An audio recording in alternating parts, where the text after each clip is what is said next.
Alrighty, well, hello everybody. Uh, this is Luke Adsit. I'm joined here by Matthew Carano and Miss S. Today we're going to talk about peaceful parenting, philosophy behind it, what it is, what it isn't, parenting strategies, parenting tips, mistakes that we've made, regrets that we have. We might even get into a little bit of homeschooling. Guys, welcome. Hey, You guys, Luke. Yeah. Can you hear me? How's the sound? yeah, I can. Awesome. Thanks. Yeah, I'm excited. And I'm excited to get to know Matt a little bit better too. I'm just putting the space in a couple group chats here for a sec. Cool. Matt, are you with us? I'm with you. It's nice to speak to you all, or speak to you both in person. I know Luke and I, we've chatted a little bit on like Discord, but this is the first time I'm hearing your voice. So anyway, glad to be here, and yeah, thanks for having me. Yeah, all right. Well, let's get started. So, Matthew, tell us a little bit about yourself. Tell us about your background and specifically your background in regards to peaceful parenting. When did you first hear about it, and what drew you to it? Man, right out the gate with me. Well, so I'll just talk for a couple minutes, and then after that, unless like asked a direct question, I'll probably be mostly silent going forward. But full disclosure, I'm not fortunate enough to be a parent, but I have thought a lot about this topic in relation to what it means to make a peaceful world, and what that requires. It requires peaceful, social, moral adults, and that's super important to me. And I think like if you do the math, the best way to make that happen is through peaceful parenting. So I figured I'd just kind of tell you how I get there, and then I'll surrender the mic and mostly listen from here on out. But so my moral framework stems from the non-aggression principle, and I'll spare you like the logical proof that shows why, in my opinion, that the non-aggression principle is the best moral framework. But it does exist. Like it starts with the Aristotle A equals A, that I believe that reality exists and I exist in it. Therefore, step after step after step later, you get to the non-aggression principle. But so I'll spare you. But it's kind of fun to do sometime if you ever find yourself wanting to do it. But anyway, I'll define what it is. So in case you don't know, it's a moral stance that asserts that all aggressive force is inherently wrong. And so you would define aggressive force kind of loosely as like first strike or unprovoked violence. It's fraud, it's theft, that type of thing. And the non-aggression principle says always wrong. But then the second part of it is it defines, when is the only moral use of force, and that is defensive force. So defending your person and your property from aggressive force is a moral use of force. So it basically just describes when it's okay to use violence. And the answer to that is it's never okay unless it's in self-defense. So it's I'll hear people who I'll talk to about this sometimes. They'll say, oh, that sounds too general or too vague, or as like a moral framework. But I assure you that adherence to the non-aggression principle, it really impacts every social interaction, every group dynamic that you can think of. And it's like, many of the decisions that I make on how I act and how I relate to people and what I think is right and wrong, I refer back to the non-aggression principle all the time. And so here are like, some of the, oh, sorry, I'm hearing like glass You got crashing a and hot stuff. mic, Luke. Hot mic. Hot mic, Luke. Yeah, that's my Don't break background. things, Luke. Yeah, I hope my wife's got it covered, but things are happening. Peaceful parenting, Luke. So here are some of the questions that the non-aggression principle like interacts with or answers. It's like, if is it ever okay to force people to interact? Well, no, that's aggressive force. Okay, well, is it okay to stop consenting adults from interacting as they choose? Well, no, that's aggressive force. The conceit then, if you are stopping consenting adults from interacting with each other, is that you own them, which you don't. You can only own yourself. It interacts in this way too. Is it morally okay to force people to put something in their body or to stop them from consuming something or put something in their body? Well, no, again, you don't own their body, so that would be violence against them. Or is it morally okay to tax people? That would be the controversial one, I think, for you all. And my answer to that would be no, that's theft, which is coercion, which is violence. It's aggression. So anyway, the non-aggression principle for me, it really infiltrates and puts its little fingers in kind of every decision that I make. And so, it goes then further to like describe that only voluntary interactions are free from aggressive force. And again, two consenting adults can interact as they see fit. And I believe in the strongest way possible that the more humans adhere to the non-aggression principle, the more peaceful, kind, prosperous the world could be. And then to me, the best way to output moral adults, social adults, non-aggressive, non-violent adults, peaceful people, is through peaceful parenting. It's practicing non-aggression with your kids. And so you guys can define it better than me, but to me, peaceful parenting is a method of parenting that seeks to raise children in an environment that will enable them to grow into peaceful, socially mature adults. It's limiting, I'll say the negatives first, I prefer to do the positives mostly, but the negatives are limiting, shaming, humiliation, or using coercion and emotional punishment with kids, because those things tear down self-esteem, leads to long-term distrust, psychological blocks, that could limit the adult later on. And also, that shows that coercion is okay when it's not. So peaceful parenting on the positive side is being a great role model. It's showing the behavior that you want your kids to emulate. It's being kind and respecting your kids' individuality and increased sovereignty over time. And it's a focus on like connecting with children. Like they need to know that they're safe to be who they are.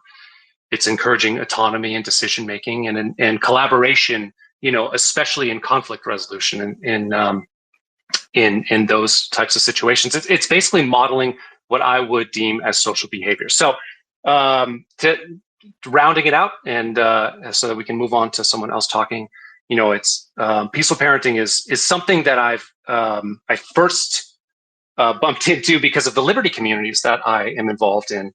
Liberty communities tend to be, homeschoolers and unschoolers and peaceful parenters. And, I've had a chance of meeting some really amazing people who peaceful parent their kids. And I just think it's the best way to raise your children. Anyway, that's it for me. Thanks for listening. Yeah.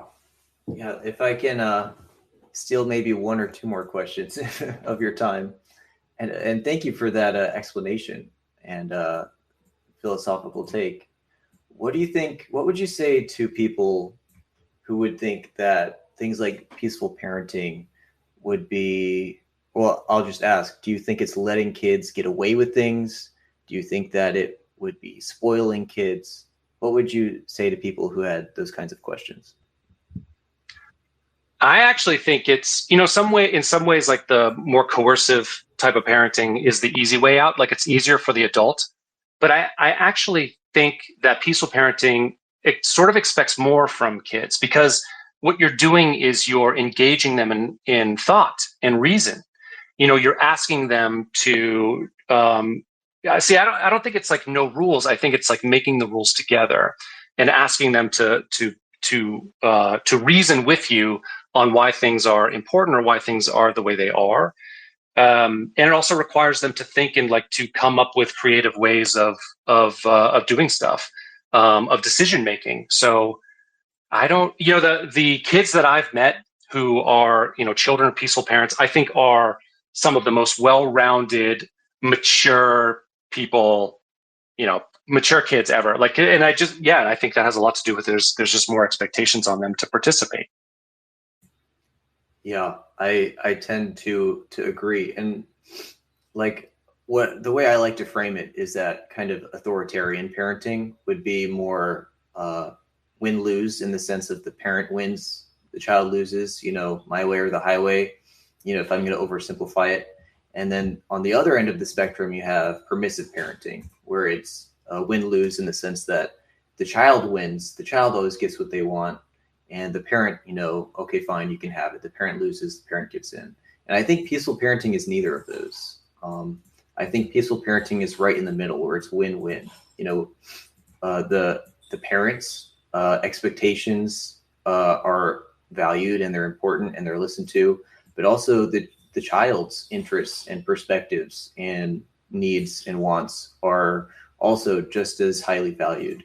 And that's how I would put that. But thanks, Matthew, for your answer. And our other co-host here, Miss S, just to give a little bit of introduction for her. She's a mom to 7 children who, as I understand, are all grown now.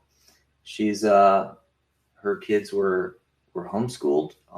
I hear that they've taken a few classes in public schools as they were interested, and I think it's fair to say, having raised 7 children, she has pretty wide ranging experience with parenting and raising kids. So, Ms. S, tell us a little bit about yourself. Tell us about your parenting philosophy and what were your values and priorities as you were raising children.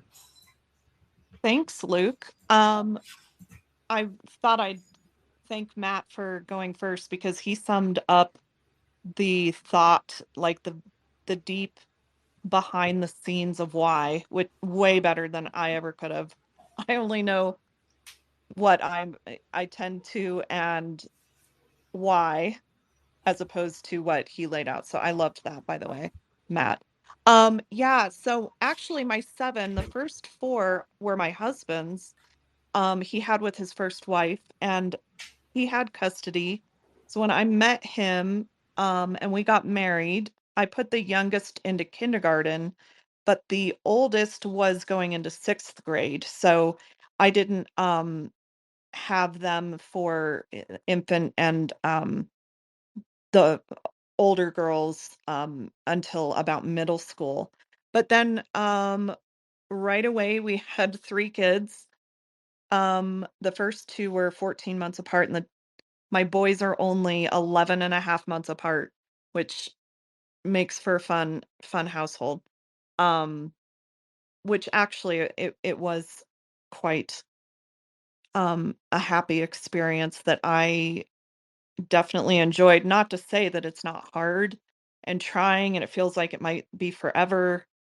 Um, but like you said, they're grown now. My youngest is 21, and they're all it's weird to think, like, the time really does fly by. When they were little, I would see moms with kids that were, like, teenagers, and they're like, "It goes so fast." I'm like, "No, it doesn't," because it can it can it takes a ton of energy. Anyway, okay, so to get on, topic here with the peaceful parenting, I didn't know it had a name or a term. As you heard, it's been a while. I mean, I still parent, but I I never wanted to spank my kids. I didn't see the point really. Um, I wanted to encourage, like Matt was saying, their ability to think and thought process. My mom had a degree in elementary education and psychology, so I probably some of that rubbed off on me. She was Mm, probably the epitome of a peaceful parent. mm, And but when you brought up corporal punishment, and Matt was so well speaking to it not being awesome, I immediately thought of this situation in church when I was little, maybe 2, maybe a little bit younger. I I would chew on things and bite things all the time. Don't know why, it just was the thing. And there was a kid, apparently in my defense, he must have been bothering me in the pew behind us because I bit his nose hard. And apparently this wasn't the first time I had bit a person. And I'm my parents' first kid, and I'm apparently terrorizing people by biting them. And my mom, she had tried everything, talking about it, incentivizing good behavior, treats, whatever, all of it. And she came to the point where she realized she had to bite me back. And it wasn't until she did that it got through my head that I it hurts basically. So I just wanted to bring that up because it's an interesting thought because I still don't consider it corporal, but I'm not sure if it fits in self-defense, maybe defense of the world, I suppose. yeah, and how old were you at that time? I think maybe 2, maybe I don't know, give or take 6 months. I should ask her. I haven't asked her that in a long time. But it's a story I remember. I mean, I don't recall it at all. My mom is the one that told me about it because one of my kids, my youngest, same thing, chewing. He walked up to me. I was cooking at the stove and he was about butt height. And he walked up and bit. It was like a monkey bite on my butt. And it felt like a bee sting or something. And I just whacked with my hand. And I felt so bad because I whacked the side of his face and I didn't realize what it was. And so I was talking to my mom and she reminded me that she had to bite me once. So Yeah, I think I can imagine a scenario where that might make sense. Where, I mean, not as like a punishment, obviously, but like in an explanation, like, hey, did you know that this hurts? Like, I can show you if you're okay yeah. with that, and like, here, I'll do a little bite. Yeah. And, oh, yeah, Yeah, you for see how sure. that feels? Like, yeah. It was definitely not at the same level as I guess I was breaking skin sometimes. So Oh yeah, boy. very, very rare. But my main focus, especially with so many in the house, um, was understanding why. It's very easy to see, especially a kid that's in the what quote terrible twos, which they don't have to be. It's Mhm. this process where they're going from infancy toddlerhood a little bit, but they're gaining so much brain capacity at that point that they want to understand, but they aren't able to communicate clearly because they haven't gotten their language down Yeah. as well as we do. And so I would, if there was a frustrating situation or there was a fit or something, I would crouch down, ask them like, can you use words? And it would be broken up, but I could get to a point where I would understand what the frustration was or why it was that they felt misunderstood. And so then we could go from there. So you were asking about if peaceful parenting is all about letting the kids run around or spoiling the kids, and it's not. So at Yeah. that point, when I would become come to the point to understanding what the frustration was on their side, then we could discuss, like, say it was, we'll just use like Disneyland, and they wanted to like go to the front of the line, then we would talk about why we can't, or if they wanted somebody's candy or something, then we could talk about why that won't work in this scenario. And Mhm. most of the time they would understand. If they weren't too tired. I mean, being sleepy kind of, is hard to deal with, but that's kind of my overview. Okay. Well, thank you. Joe, I see that you've requested to speak. Did you want to jump in with a question or a comment? Yeah, I just wanted to make a comment and ask a question. I'm right in the middle of starting dinner, so hopefully I can stay for the question part. But I loved Matt's response or his answer to what peaceful parenting is. I thought that was really great. I wish more people like talked about it on Twitter a lot more, especially in the spaces that I'm in, like the Reformed Christian spaces. One thing I did want to add, especially because I have a 5-year old and a 2-year old, I also see peaceful parenting as um, Miss S kind of alluded to it a little bit, like understanding why they are exhibiting specific behaviors, like what is so frustrating to my 2-year old at this point. And then Mm. also a big aspect of it is giving them those opportunities to practice, practice, practice. Like they're 2 and 5 years old. They're not going to understand all of life and like all of the inputs that they're receiving and how to respond. They're not going to get it immediately. They need all those opportunities to practice how to respond when they're angry, how to recognize the feelings in their body when they're angry. So it's a lot of teaching and giving them those opportunities to practice that and being patient with them as they're figuring it out and as they're learning those skills that they need in order to handle conflict or whatever it is that they're dealing with.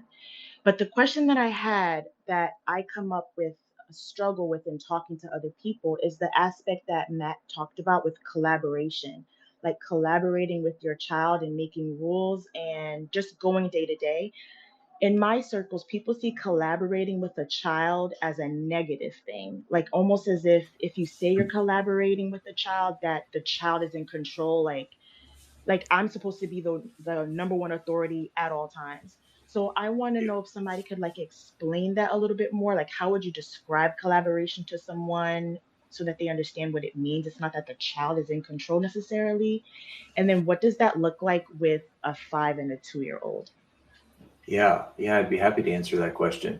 Yeah, so that is a good distinction between a 5 and a 2-year-old. I would have completely different approaches if it was a child who has very limited verbal skills versus a 5-year-old who 5-year-olds often are pretty verbal at that point. And so I'll start with the 5-year-old. Um, so if a child has a pattern of not meeting an expectation, you might call that misbehaving or something.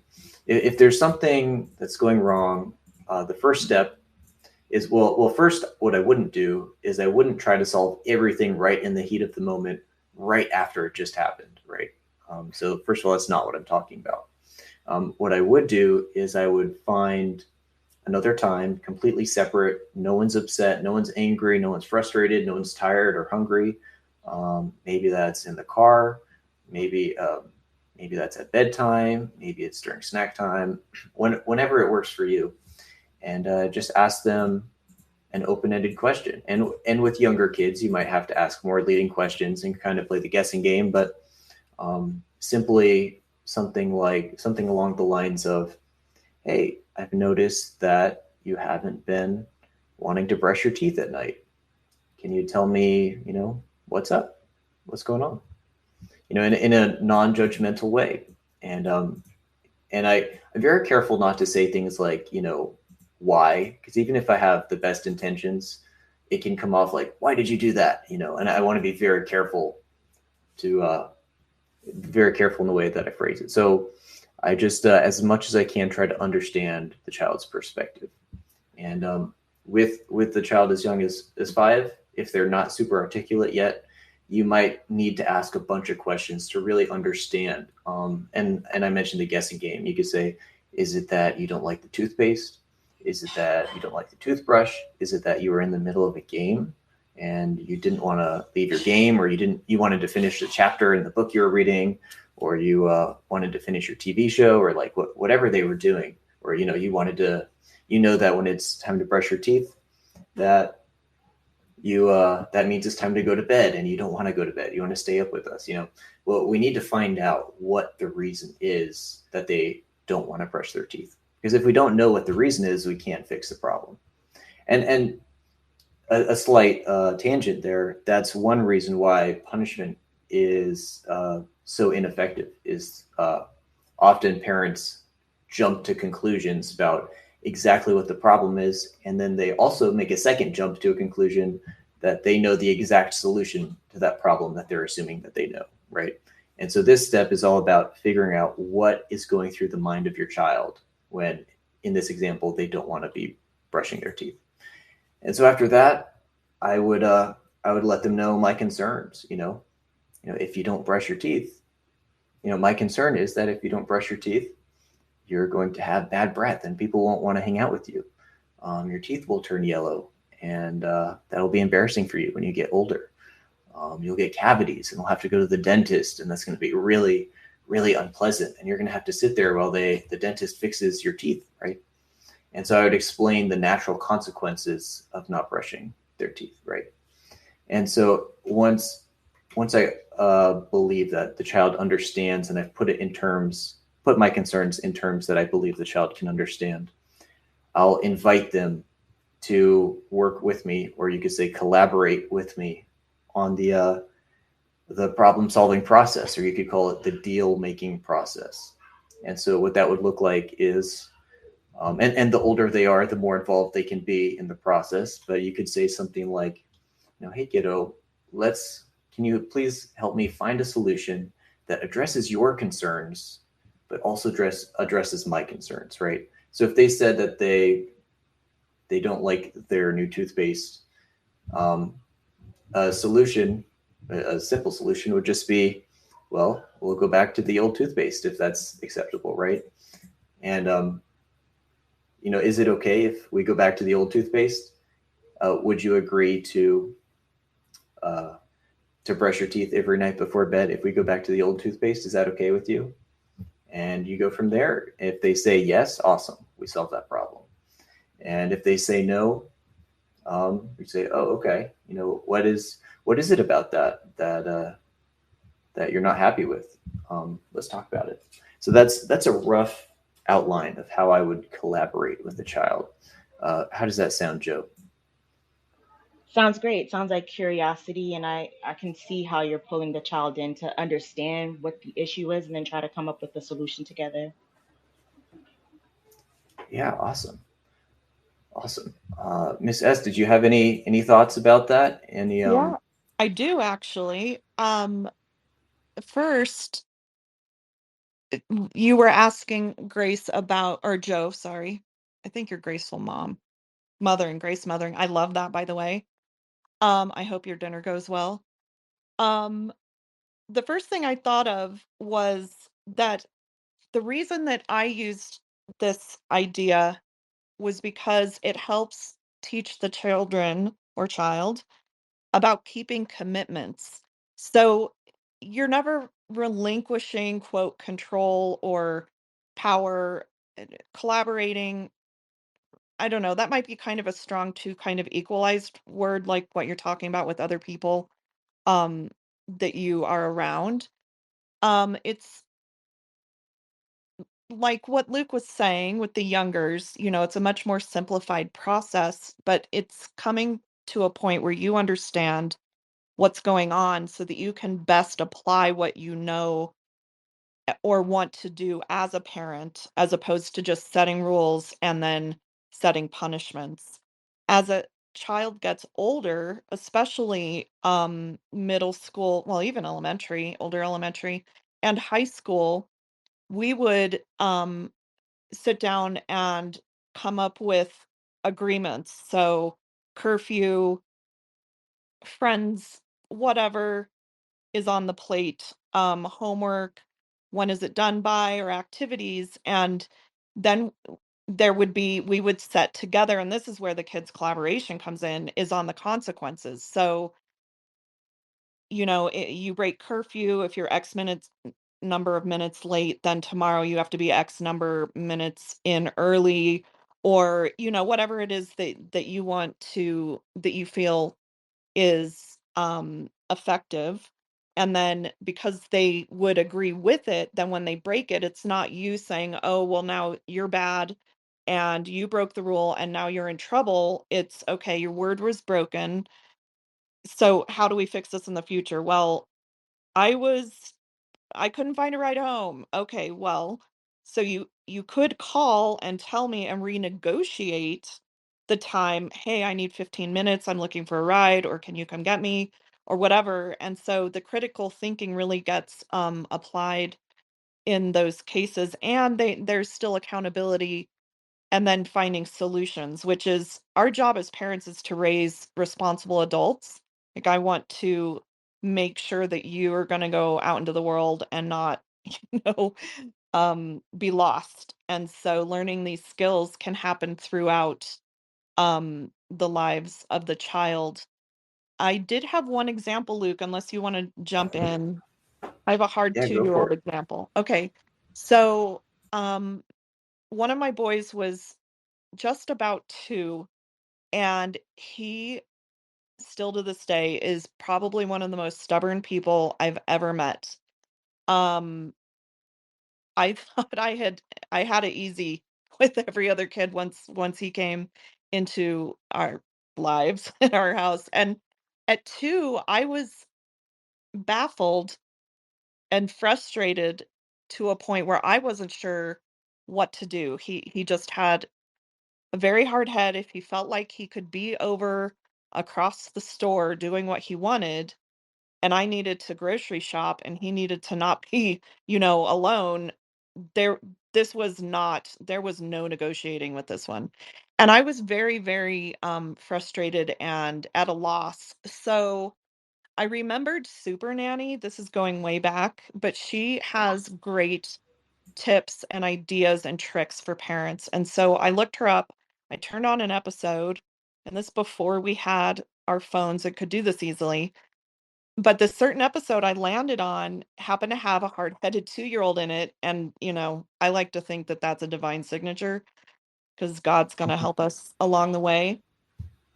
But she said that the naughty chair could be used even on a 2-year-old. So depending on how old the kid is, they have that number of minutes on the naughty chair for misbehaving. So we did this, we worked on it, totally worked. And then we were out in public. I think we were at a mall, and he was acting up again. And I realized that he knew the naughty chair was at home and he didn't think that it applied. And so I pointed at the bench and I said, Connor, that's the naughty bench. And he looked at me with wide eyes and he knew immediately that, he didn't want to sit there because there's nothing more frustrating. Anyway, that was my 2-year-old example because I was frustrated. I know how hard it can be with the 2 and 3, even 18-month. Thanks, Luke. Yeah. I with younger kids, especially like toddlers, I would say because they're so young, sometimes they're just not capable of impulse control. Like I heard somewhere, kids have no capacity for impulse control until they're 3.5 years old, right? And so that's one reason I'm very, well, not even hesitant. I'm just, I would not punish a child who is not there yet developmentally, because it's just not fair. It's asking them to do something that's impossible for them to do.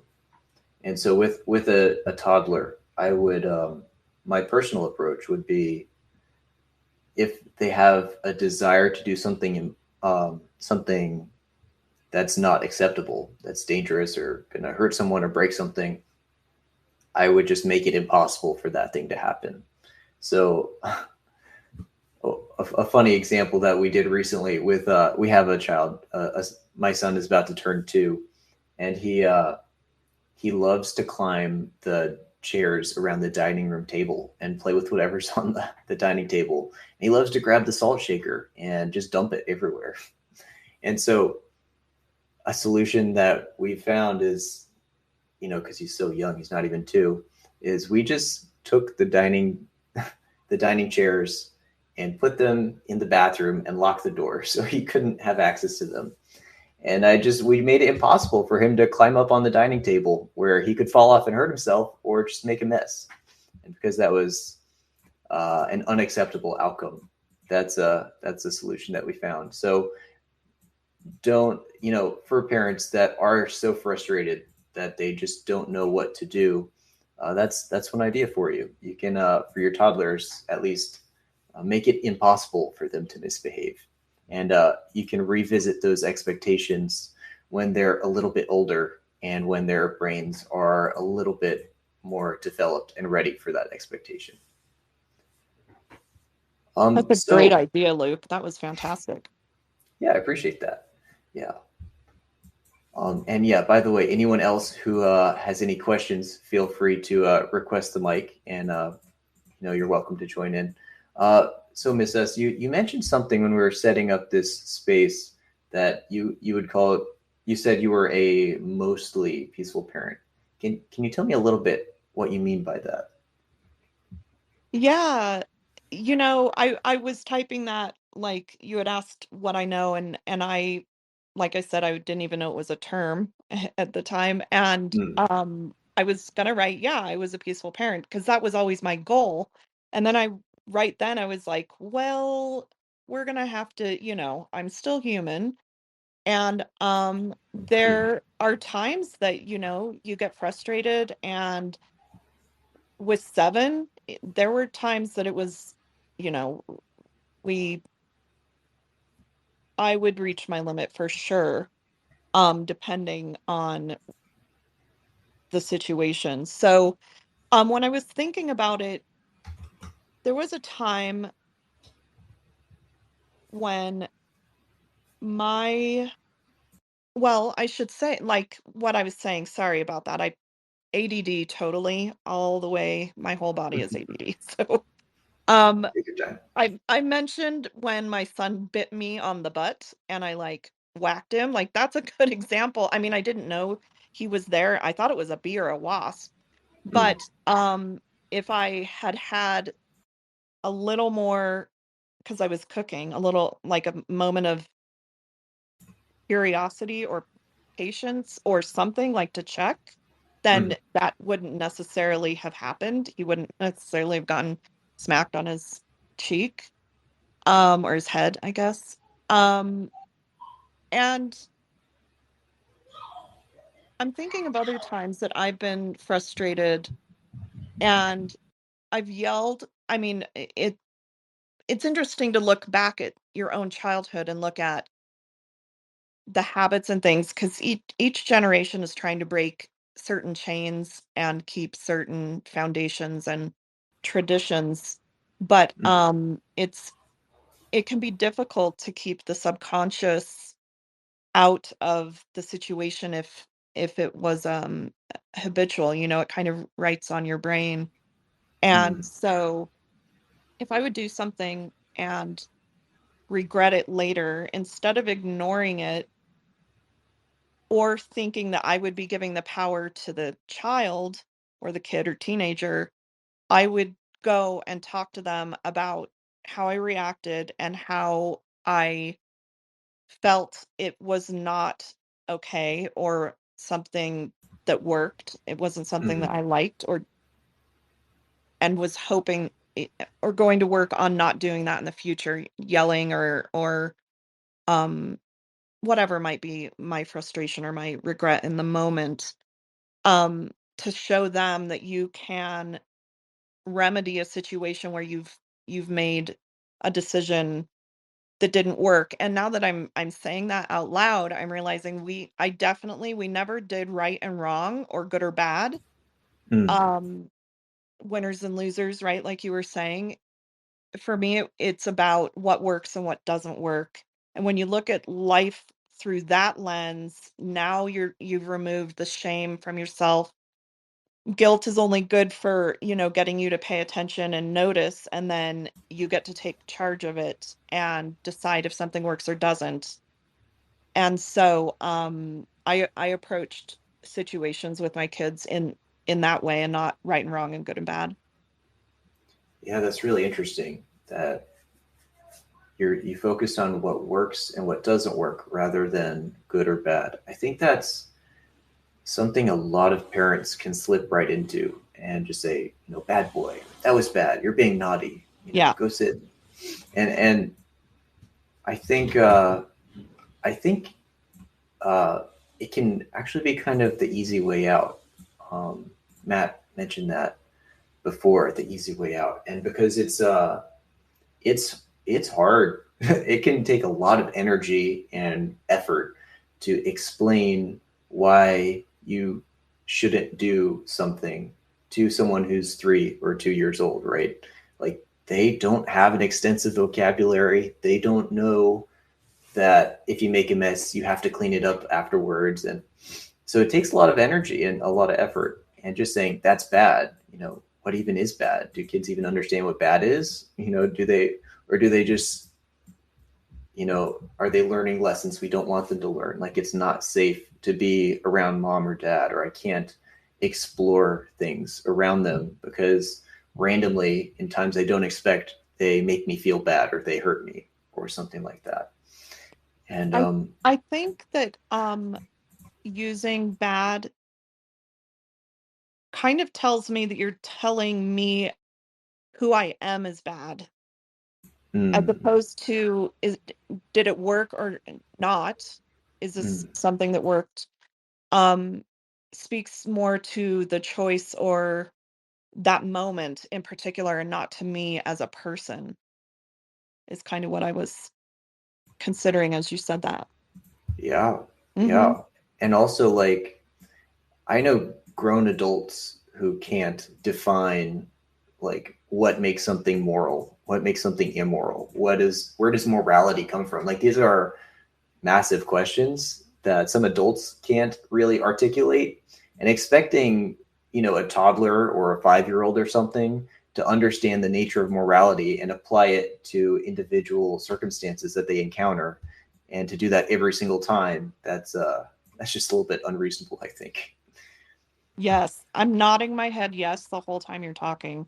It's exactly we we can't expect too much from the youngers that aren't there yet developmentally. We also can't expect too much from ourselves. So it's important to recognize if I would realize I was getting to my limit, like my tolerance was getting low, I would shift, like, if the kids, they don't want early bedtimes, but there can be quiet time in their room, or there can be other things, and recognizing, if I'm sick or I have the flu, then my patience is gone, then, I need to ask for assistance, or things we have to remember to recognize our own limitations along with theirs. Yeah, yeah, and along the same lines, you can, parents can ask kids for favors. You can't say, "Hey, I could really use a favor. Would you mind, not stomping around today? I have a headache," or not shining bright lights, or whatever it is. And also kids are just a lot of the time they're just experimenting. They're just exploring. They're trying new things. If a kid lies, a young child tells a lie, rather than jumping to the conclusion, "You're bad, you lied, lying is bad, you shouldn't lie, and now I'm going to punish you to teach you that you shouldn't lie." Well, it's natural to lie. It's I would rather approach that with curiosity. Oh, I see that you said something that wasn't true. What what made you think that you would want to do that? And really just engaging in that conversation and explaining as much as you can to a young child, how would you feel if I said we were going to go to the park tomorrow, and then tomorrow came and we didn't go? If I told a lie, or I said that you could have ice cream after dinner and then you couldn't have ice cream, how would you like it if I lied to you? Kind of using that golden rule from an early age.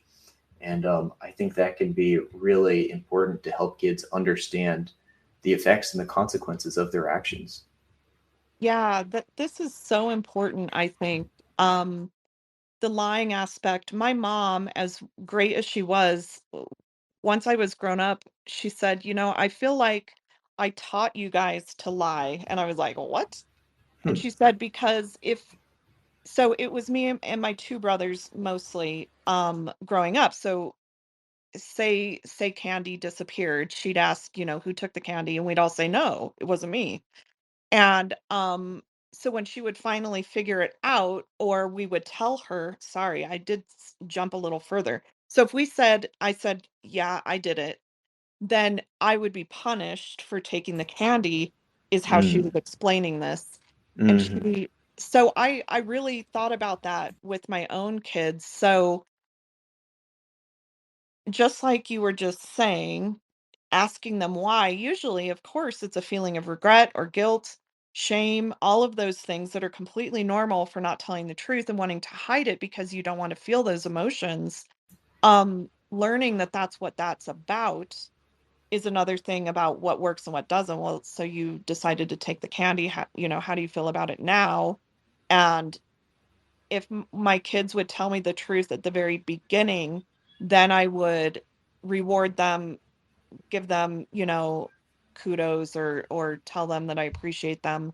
And now it's a lesser consequence or no consequence depending on the scenario. So it would bolster, incentivize the honesty over it's better just to try to hide it and cover it up as much as possible because you're going to get punished either way, if that makes sense. Yeah, yeah, and I would. You mentioned it's natural to feel shame and guilt about lying. But I would even question that. Like if a child grows up without being punished, um, would they ever be afraid of lying? Who ate a cookie? If there's no negative, consequence or punishment coming, if they say I Yep. ate a cookie, maybe they'll just say it. And They would just what tell I've the heard, truth. Yep.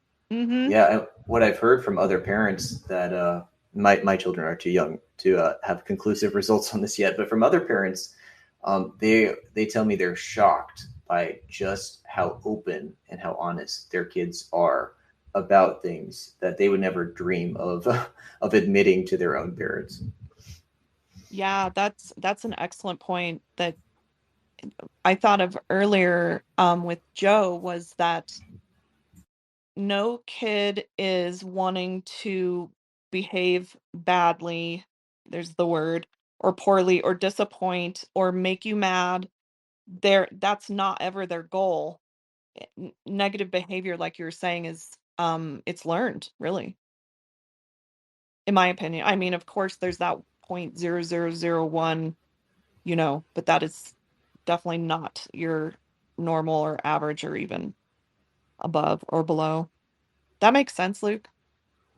Yeah, Okay. and also you'll want, like, it's one thing to say you want your kids to be open and honest with you when they're 7, 8, and 9, but when they get to the teenage years and they're really able to do, take actions that have life-changing consequences, whether it's driving cars or dating or hanging out with the wrong crowd or whatever it is, you really want to have that open and honest line of communication. And if you don't foster that when they're younger, you won't have that when they're teenagers.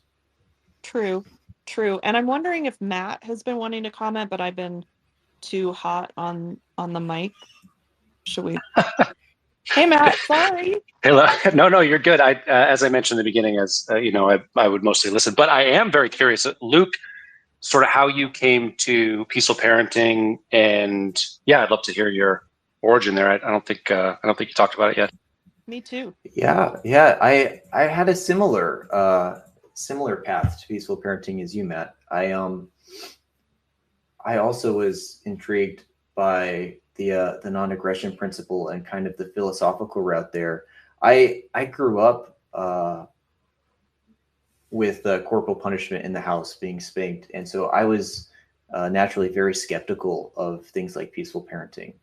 And when I heard the data and how strong it was, and like you can't find a single study that will show any long-term benefit of spanking. Like you can't find one, and they've done hundreds, if not thousands. And just the increased risk, children who are spanked have an increased risk of all kinds of negative outcomes, not including things like depression, drug use. They have an average lifespan shortened by 20 years, kids that are treated with these adverse child experiences. And so yeah, the philosophy of the non-aggression principle, the data, and then also I've as a Christian myself, I question, doesn't the Bible say spare the rod, spoil the child? Doesn't Proverbs say, if you love your child, you must, use the rod, and if you withhold discipline from him, you must hate him, things like that. So I really wrestled with that as well. And through reading and study, I've come to a completely different understanding of what those verses mean. And if there's interest here, I'd be happy to go into that. But yeah, that's a little bit about where I'm coming from. And yeah, just a reminder to those in the audience, if you do have any comments or questions, definitely feel free to ask to speak, and you can definitely jump in here at any time. So one thing that, so you mentioned, Ms. S, was the use of rewards or incentives. I think you said your mom would use those. I think that's an interesting topic that a lot of peaceful parents don't think about as much as they think about punishment. So I wanted to comment that something. So I read a book by Alfie Kohn, and it's called "Punished by Rewards." I would strongly recommend that to any parent who's interested in this idea. And it's the idea that rewards or incentives or positive reinforcement, they're actually rewards are actually just the other side of the same coin as punishment, right? And so the idea behind punishment is kids they did something wrong, so I need to give them a punishment so that they know they shouldn't do that. And so the other side of that is the kid did something right, so I need to give them something they do want so that they realize that they should do that. And so it's really the same idea, positive reinforcement or negative reinforcement. And so one of the problems, so what that means is a lot of the problems with punishment are also problems with rewards. And so I think a lot of parents miss that. So an example of that is, so punishments, they distract from important lessons, right? So if a child, hits his sister or snatches a toy from his sister, and you say that was bad, you need to go in timeout right now. You go stand in the timeout corner. What you're doing is what you could have said is, hey, after you took your sister's toy, she's really sad right now, but by giving him the punishment, you've led him to be distracted from the consequences, the natural consequences of his actions, the fact that he made his sister sad when he took her toy. And so in the same way, a reward distracts from important lessons. So if you say, wow, you did something nice for your sister, you gave her that toy that she asked for, even though, you didn't have to. If you said, okay, here's a gold star, or here's a candy, good job. Now you're distracting him from the positive consequences of his actions, where you could have said, look how happy she is. She's so happy that you gave her that toy. And so yeah, that's one way that punishments and rewards are actually similar and have similar unintended consequences. Is that an idea that either of you guys have heard of before, Miss S or Matt? Yes, definitely. I grew up with, and I also had a prize box. So when Mm, something good happens, or once you get to like chores around the house, they do a chore, they get to get a prize. I mm-hmm, mean, we have a dentist that gives you a coin and you get to pick out, like, get a rubber ball or a little squishy toy, whatever. mm-hmm, They'll do anything for these little toys anyway. Just to give you an anecdote, one of my boys was not interested in potty training, just wasn't on his checklist. Thought, there's no, I've got what I need on, and it gets taken care of, and this is the way life should go. Seriously. So I decided to get like serious prizes for the prize box, and that if he would go on the potty, that he could get one of these amazing prizes. It got to the point where I had a coupon to Toys R Us and he could pick any toy. This obviously is my stubborn one, who when he makes up his mm, mind, this is the way it's going to be. So at one point I had little bags of M&Ms. It was Halloween. It was like leftover candy I put in the prize box. And if his sister or brother, who were just, 11 months and 25 months older, went to the potty on the potty, he would run, ask me for the prize box, and run them their prize for going on the potty.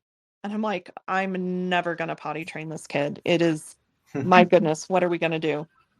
So now I'm going to finish that story in a second. Prize boxes are great for positive reinforcement and acknowledgement of good behavior, or helping out extras, whatever.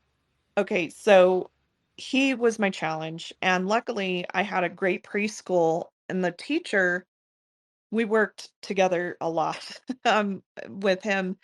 He decided, she knew he needed to go, and they allowed him to come in because I had two other kids there, to because you're supposed to be potty trained, but they said they'd help and we'd figure this out. So She knew he needed to go. He was like jiggling or bouncing around or whatever. And he said yes. And he went in there. But instead of getting on the potty, he just went in his pants, and not just number one. And so she went and got this book out. I'm trying to think of the name of it. I might have to look it up if anybody wants to know. But she went and got this big book of parenting, and she looked up what to do. And it said to have him wash his own clothes. So she got him, like, got it to the point where he could, got him the stool, got him the soap and the water, and told him he was going to have to wash his own clothes. So he started to a little bit, but it was, and then I showed up and he was in there. So she told me about it and that that's what you have to do. And so the next time we had a problem at home, I got, a chair and the soap and the thing. And I'm telling you, one time of telling him and having him get his hands in there to wash it, now he potty trained. So, and then he got a prize. And I was never more happy to give a prize out. So I highly recommend it. Yeah. And there, it's great to hear that worked for you guys. Some concerns that I have with rewards is if it doesn't work on the first time, unlike it did with your son, and I'm so glad that it did. If it doesn't work on the first time and you have to keep rewarding, then at a certain point, if you say, I'll give you a candy each time you do this thing, each time you use the potty or whatever, eventually that one little candy, it's going to get boring. And they're like, I don't care about one candy anymore.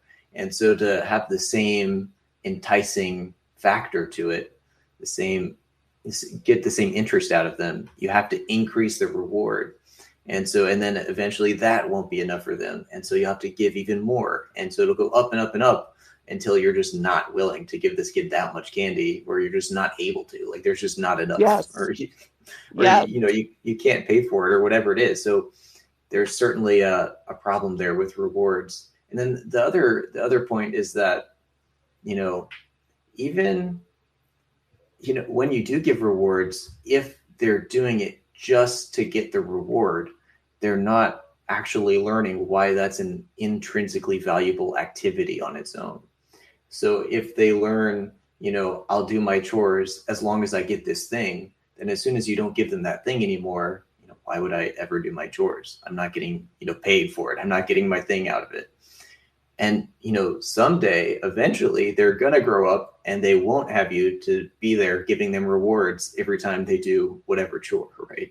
So eventually, they do need to learn why they need to do that activity based on its own merits.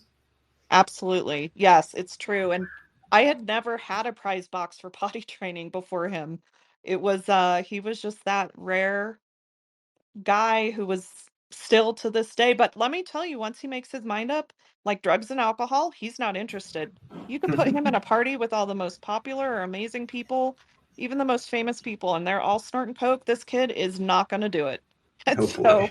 I had to see the upside too. I mean, when he makes up his mind, he's clear. But it's true. You do you have to be I guess the adult in deciding when and where and what with rewards. It was definitely not a free for all at my house at all in that way, but there are those times that you need something a little bit more. Like my other son and daughter, potty training them, if they went and we cheered, they were thrilled.